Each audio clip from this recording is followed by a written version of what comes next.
So as Mark tells the story, the first time Peter denied the Lord, he heard the cock crow the first time, which should have been the warning to him. You know, that sounds like the beginnings of a fulfillment of this prediction. I better guard myself not to do that anymore. But instead, he denied Jesus 2 more times, and then the cock crew the second time, and that's when Peter, recognized that he had fulfilled the predictions of Jesus about this. Now, the other Gospels only mention that Jesus said, before the cock crows, you will deny me 3 times. But there's no reason to assume that that is not harmonious with before the cock crows twice. The other Gospels are obviously compressing the narrative. Mark gives more detail. And so the cock crew 1 time after this first denial, though none of the Gospels mention that except Mark. Now, what John mentions that the others do not is that Peter and another disciple, unnamed, followed Jesus, apparently at a distance so that they wouldn't be, they abandoned him in the garden. But once they saw that they were not being pursued and that Jesus was taken off in chains or in bonds, they followed at a distance. Now, the unnamed disciple is generally believed to be the same one who's called the disciple whom Jesus loved. Generally speaking, an unnamed disciple in this gospel is the author, is John himself.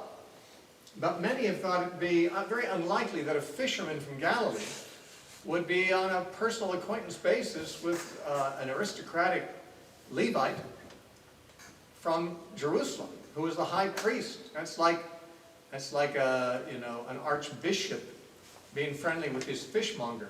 It just doesn't seem likely to many people. But we have to remember something, and that is that James and John, the sons of Zebedee, were first cousins of Jesus. Their mother was the sister of Mary, the mother of Jesus. We'll actually see that before this chapter is over, if you didn't know that. Jesus' mother was sister to the mother of James and John. Therefore, they were first cousins. Now, Jesus' mother, and therefore their mother, was related to Elizabeth, who was married to a priest. This family was connected by marriage to a priestly family. In growing up, we have no idea how much these families interacted socially. But it's clear that Jesus' family, and therefore John's family, were connected in some way by relationship to the priests, and could well have become acquainted, maybe not dear friends, but just acquainted with the high priest. Enough so that the servants at the high priest's house would recognize him and would let him in. Now, Peter was not so sure he wanted to be let into the courtyard. Once he's in the courtyard, the gatekeeper might not be so quick to let him out. Now, what's interesting is that though John was a disciple of Jesus, he was not afraid to go right into the high priest's house. He was not paranoid like Peter was.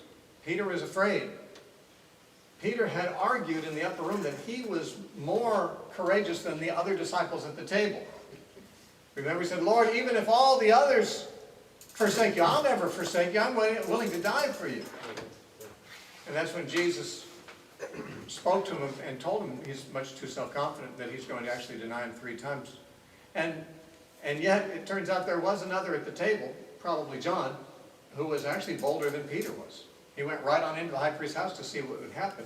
Peter was barely willing to come in the courtyard at all and did not go into the house with John. But John came out and told the servant girl to let him in. She apparently knew that John was a disciple. He was not secretive about it. He was following Jesus. That's what he was there for. And when she said to Peter, you're not one of this man's disciples, are you? It's almost as if she's saying, I know John is. Are you also one of them? You're with him? And Peter says, no, I'm not with him. I'm not one of the disciples. And so, Peter's first denial takes place here. Now in verse 19, we resume the story of what takes place at Annas' house. The Synoptic Gospels do not record anything about this. But you'll see in verses 19 through 24, we have Jesus before Annas. And at the end of this section, in verse 24, it says, then Annas sent him bound to Caiaphas, the high priest. Now, it's his hearing before Caiaphas that the Synoptics record in detail. John only mentions that he went before Caiaphas, but tells us nothing about it. Because in verse 28, he then says, then they led Jesus from Caiaphas to the praetorium, which was Pilate. Now what actually happened when you put the story of all four Gospels together is this. Jesus stood trial 3 times in one night before Jewish tribunals, and the next day 3 times before Roman tribunals. You don't get all of that in any one Gospel. But we see by putting John together with the Synoptics that the first place Jesus stood to be examined was the house of Annas, a Jew. The second place was before the Sanhedrin, with Caiaphas presiding. That was after he'd been in Annas' house, and we see that here in verses 24, well, just 24. And then Matthew tells us, and the other synoptics, that after they condemned him before the Sanhedrin met again just before dawn to deliberate how they would present their case to Pilate, because the Jews did not have the right under Roman law to execute a man for the kinds of things that they were hoping to get him killed for. And so they had to come up with some other kind of story to present to Pilate so that Pilate, the Roman, would give authorization to have him killed. Well, in the morning then, they brought him to Pilate, and he had a trial before Pilate. And then Pilate found out, according to Luke's Gospel, that Jesus was from Galilee. So he thought, this is not my jurisdiction, this is Herod's jurisdiction. He sent him to Herod. So he stood trial before Herod, where Jesus remained absolutely silent. And then Herod, being disillusioned with him, he had been hoping to see a miracle and saw none, sent him back to Pilate, so that Pilate had to try him again, or finish trying him, and condemned him. So we have 3 Jewish court appearances and 3 Roman court appearances within 12 hours' time. Like in 12 hours' time, Jesus had to be in 6 different trials. And so we only really read details of the one Jewish trial here at Annas' house. And John skips over both of the other times when the Sanhedrin met. But mentions it, but skips over the details. But here's what he tells about what went on in Annas' house. Verse 19, the high priest then asked Jesus about his disciples and his doctrine. Why? We don't know. Apparently he's trying to find out how big the movement is, what kind of subversive things Jesus has taught them, how much damage has been done, how many people they're going to have to round up. And Jesus, of course, protects his disciples and doesn't give them answers to those questions. Jesus answered him, I spoke openly to the world. I always taught in synagogues and in the temple, where the Jews always meet. And in secret I've said nothing. Why do you ask me? Ask those who have heard me what I said to them. Indeed, they know what I said. Now, essentially what Jesus is saying is, if this is a trial, you should be able to read the charges to me, not ask me to recite charges against myself. Would you have witnesses? Isn't that how court trials are conducted? There are plenty of witnesses to what I said. You don't have to ask me. I don't have to incriminate myself in this court. If you want to know what I taught, it was publicly taught. There's lots of witnesses, probably some of them right here in this room. Ask them. Well, this seemed a little too flip to those who were sympathetic toward Annas for a man on trial to speak to the judge this way. And he said, when he said these things, one of the officers who stood by struck Jesus with the palm of his hand, saying, do you answer the high priest like that? And Jesus answered him, if I've spoken evil, bear witness of the evil. But if well, why do you strike me? Then Annas sent him bound to Caiaphas, the high priest. Now, Jesus' answer was, listen, if I've done something wrong, read the charges. Tell me what I've done wrong. If I haven't done anything wrong, then why am I being struck? Why am I being on trial? Tell me what the charges are. If I've done evil, tell me what it is. And they couldn't, of course. Now, Paul also on trial was in a similar situation where he got struck because he answered a little too flippantly to the high priest also. You remember that story? That's in Acts chapter 23. It ended differently. But there are some similarities to it. In Acts chapter 23, Paul was on trial before the Sanhedrin also. And in verse 1, it says, "Then Paul, looking earnestly at the council, said, 'Men and brethren, I have lived in all good conscience before God and to this day.'" Now that shouldn't be an offensive thing for a man to say. He's basically saying, I'm innocent of all charges. Isn't a man allowed to plead innocent? And the high priest Ananias, on this occasion, commanded those who stood by to strike him on the mouth. Then Paul said to him, "God will strike you, you whitewashed wall.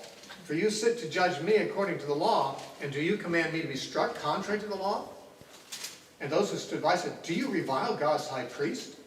Then Paul said, "I didn't know, brethren, that he was the high priest. For it is written, you shall not speak evil of the ruler of your people." So Paul backed down on this one. He says he didn't know the man was the high priest. There's some question that is raised, why wouldn't Paul know? I mean, he'd once been in the Sanhedrin himself, or at least attached to the Sanhedrin as a protege of Gamaliel. How could he not know who the high priest was? Now, of course, some have said, well, Paul's eyes were bad, and he'd been away from Jerusalem for many decades, traveling.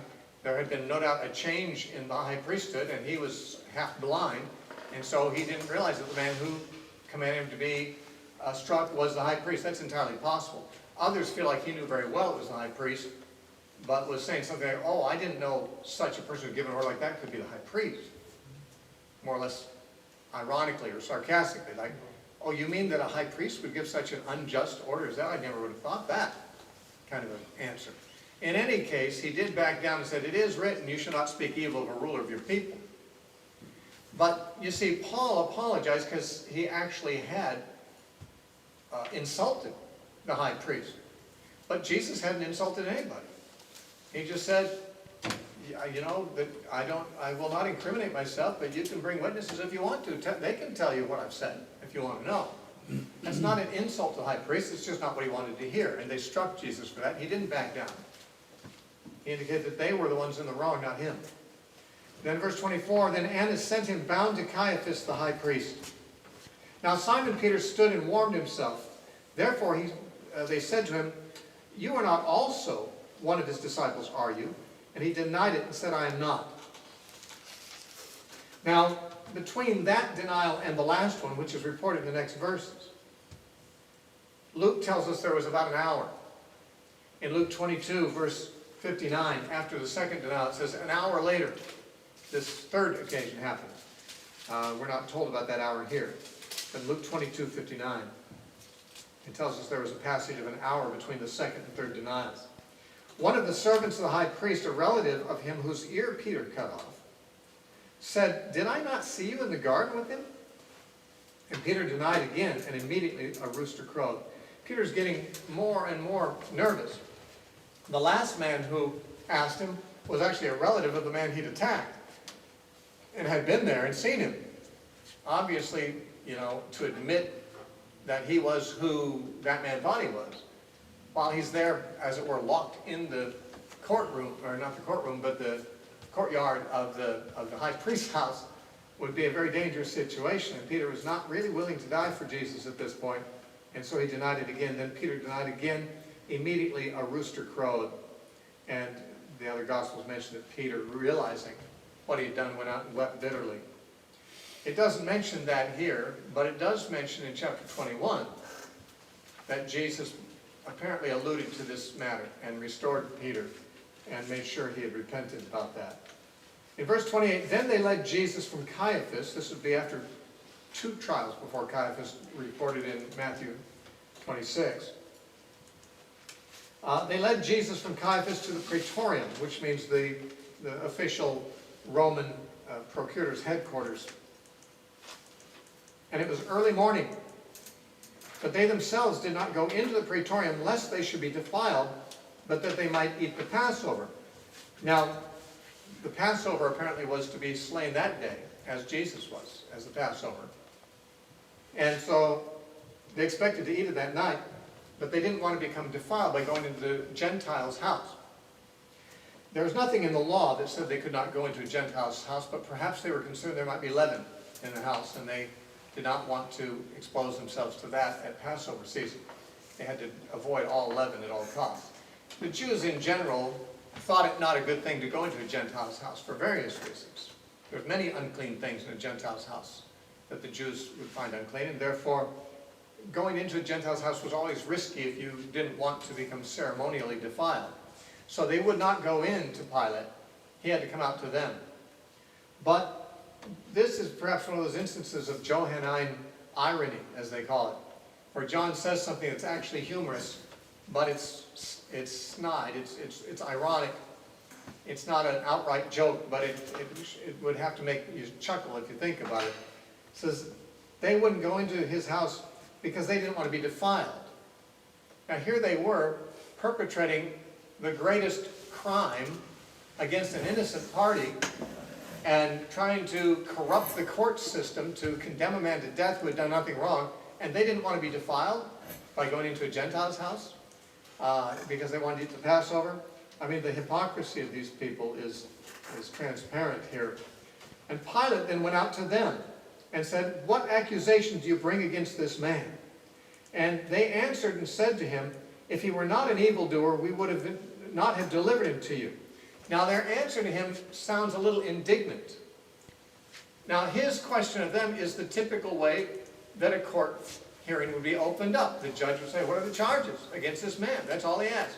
And they are a little upset with Pilate for asking. Why? In all likelihood, when they had gotten this court date on the calendar, they had hoped that Pilate would just let them decide whether this man was worthy of death or not, and would just give his rubber stamp to their sentence.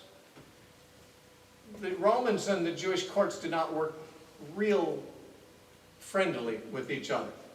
But sometimes the Romans didn't want any trouble, and so they just, Romans didn't care about the blood of innocent Jews, so the Sanhedrin probably had hoped that simply by telling Pilate in advance, which they no doubt had done, that they have a man who deserves to die, their courts are going to find him guilty, and they need Pilate's rubber stamp to approve of his death, that Pilate would just say, "Okay, go ahead."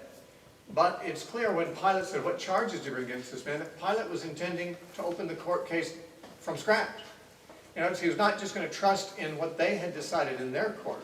He was going to try him by Roman law, which would be a little trickier for them, because Jesus clearly had not broken any Roman law. And now they're going to have to make a case to convince the Roman judge that Jesus has done something that the Romans would be offended by. Now, what had they accused Jesus of?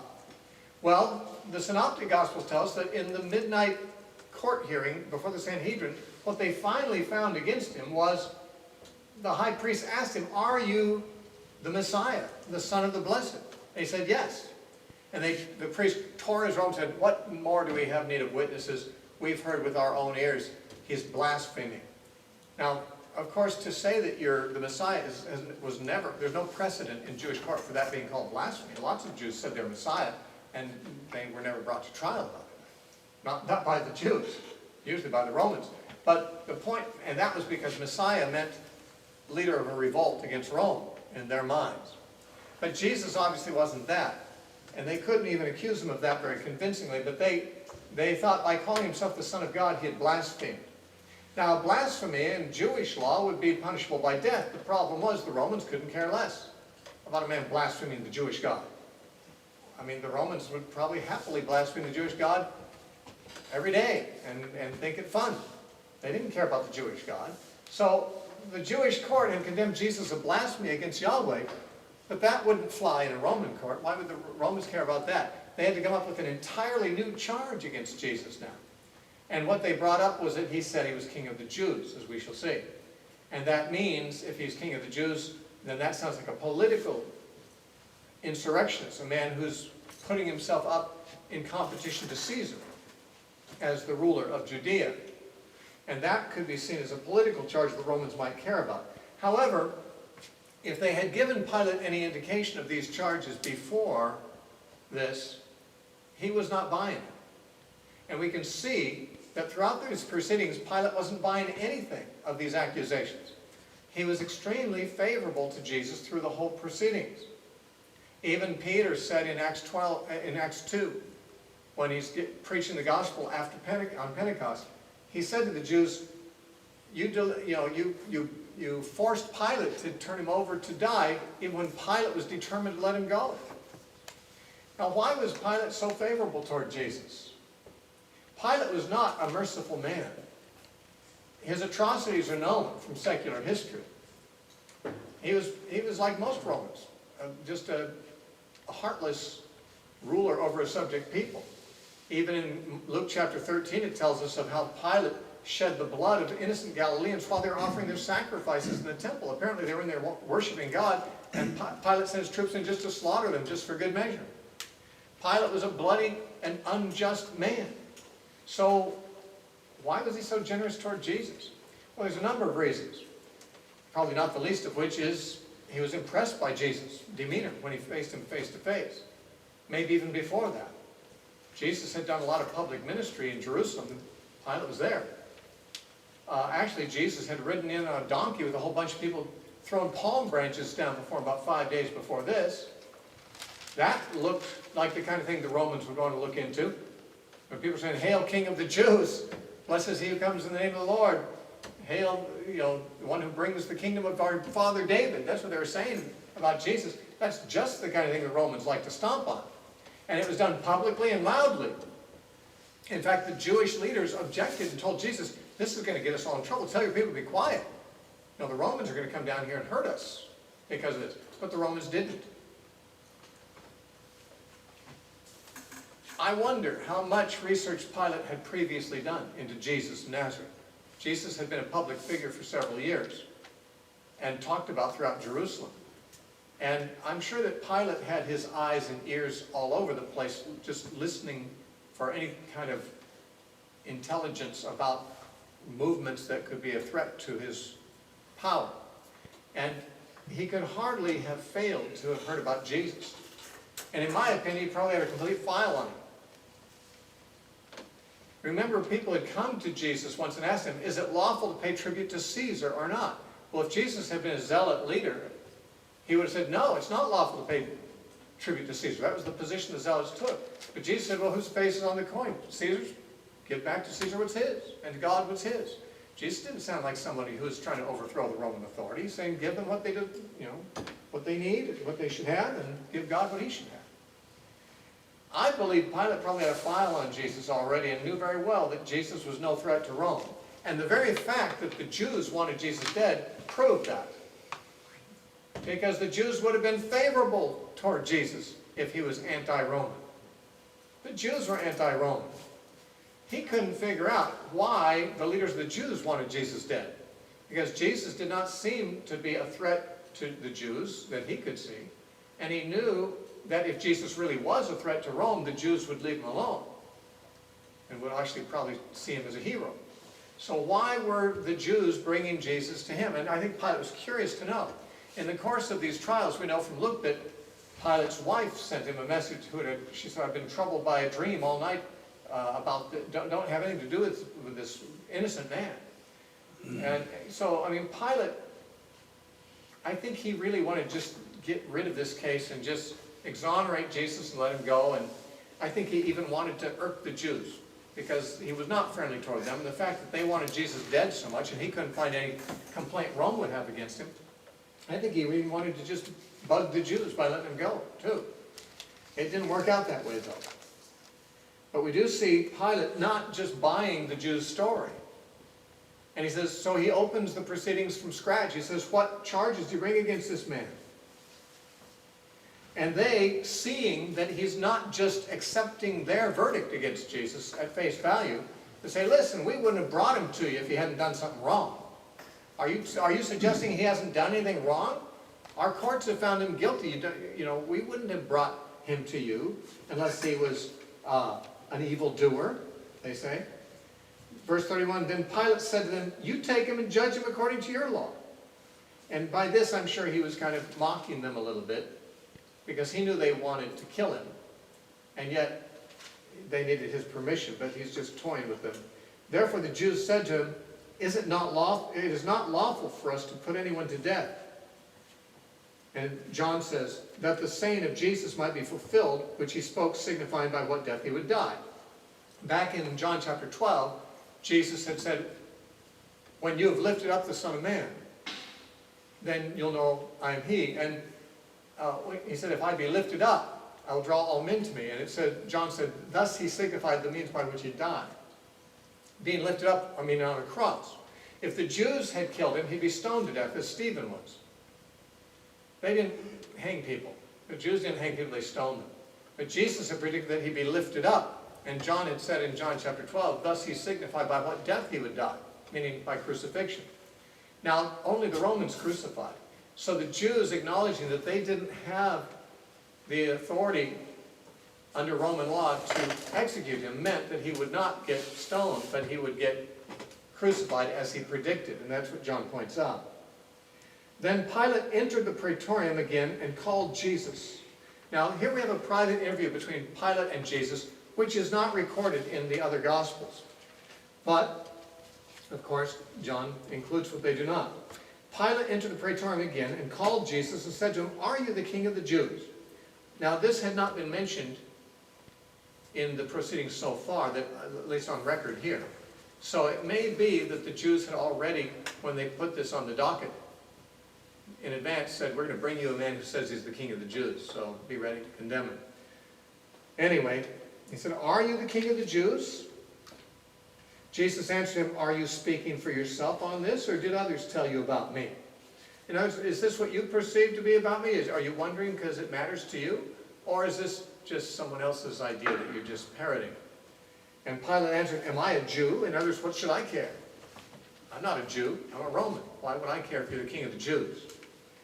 Your own nation and the chief priests have delivered you to me. What have you done? That's what Pilate could never figure out through these proceedings. Why did the Jews hate Jesus? What had he done? He certainly hadn't done anything against Rome. Here he's asking Jesus to confide him. Now, tell me, just between ourselves, what did you do to make these people mad at you? It's obvious Pilate didn't think Jesus had done anything against Rome, or else he wouldn't be asking Jesus to be so frank about it. But he knew it was the Jews that were against him. In the other Gospels it says that Pilate knew that it was because of jealousy that the Jews had turned him over to him. So he knew that Jesus was innocent. Jesus answered, my kingdom is not of this world. If my kingdom were of this world, my servants would fight, so that I should not be delivered to the Jews. But now my kingdom is not from here. Now his kingdom was not from here. It certainly was here. He's admitting to being a king and having a kingdom. It's just not a kingdom that originates from this world. There are kingdoms that do. In fact, all other kingdoms do. His alone originates from heaven. His is the kingdom of, or from heaven, from God, the kingdom of God. But all other kingdoms were worldly kingdoms. They originated with human political and military coups and things like that. And that's how kingdoms get started of this world. He says, now if I had that kind of a kingdom, obviously my servants wouldn't have just stood by idly while I got arrested. There were other zealot leaders who proclaimed themselves to be messiahs and got themselves killed by the Romans, but their people fought. Their people were warlike. Their people were willing to kill Romans. Jesus said, my disciples, you wouldn't have taken me this easy if my kingdom was of this world. If my disciples were permitted to fight, and they would be if it was a kingdom of this world. You know, notice that. Jesus indicated that if I had an earthly kingdom, then it would be, of course, appropriate for my servants to fight. There's nothing really wrong, apparently, with an earthly nation putting up a military defense against invasion and against attack. Kingdoms of this world do that. Jesus said if my kingdom was one of those, it would do it too.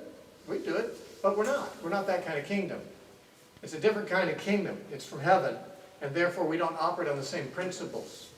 Our warfare is not an earthly warfare, it's a spiritual warfare. And so my kingdom isn't really from here. Pilate therefore said to him, are you a king? Now, have you just admitted that you're a king? You said, my kingdom. Does that mean you're saying you're a king? Maybe there is something to what these Jews are saying against you. You're admitting to be a king? Jesus answered, you say that I am a king. Now, the New King James sticks in the word rightly, but that's in italics. Jesus' actual words is, you say that I'm a king. In other words, he didn't commit himself before Pilate. He just said, you say it. Those are your words. I didn't use those words.